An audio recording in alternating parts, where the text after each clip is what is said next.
Like Brian said, I'm from Tampa, Florida. My name is Jimmy Gardner. I met Courtney Stewart today, and it's a pleasure to meet you.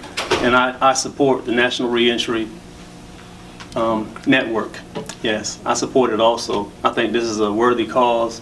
Like Brian said, I did 27 years on a wrongful conviction out of West Virginia for crimes that I didn't commit.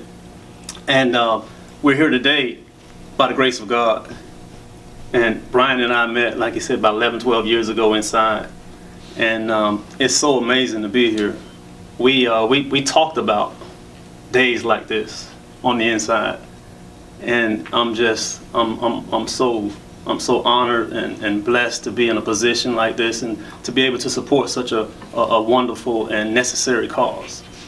And so one of the things, that I wanted to talk about and I wanted to ask you specifically with respect to your experience is, having organizations led by kind of leaders in the community, you being a leader in your own community, how necessary do you think that is, and where do you think we stand with that in places other than DC and all different segments of the country?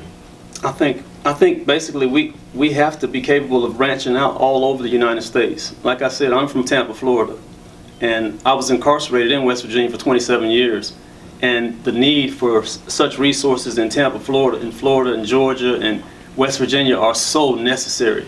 When I went home, I immediately had problems obtaining identification, getting my license, getting Social Security, getting certain types of resources handed to me through the federal government assistance program. And I believe that getting back into society for prisoners being released, to have some type of support network and some place to fall back on is a necessity throughout the country. And myself, I was so fortunate. I'm in the minority in the area where I was fortunate to have family and loved ones. I'm from a large family, and everybody doesn't have such fortune. And I recognize the need for such a worthy cause such as the National Reentry Network.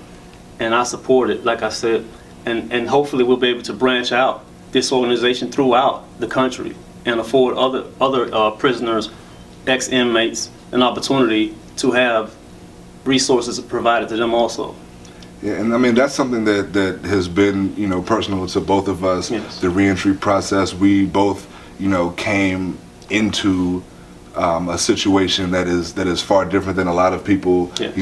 That return home from prison, and that we didn't necessarily have to worry about where the next meal was coming from. Yes. Or what clothes we were going to put on our Yes. back the next day, and that, like you said, is truly a blessing. But for so many the people that both of us know personally, and that are all over the country and in the city in particular, that's not the reality. The reality is that they're faced with hardships that Yes. no one else has to deal with. And so having organizations like the National Reentry Network, Yes. having organizations like the ones that you're working on at home, Yes. are crucial to the survival of this country and of this kind of underserved population that is growing. And it's a shame that the population is so large, but the fact is that there are a lot of different people and organizations that are dealing with it.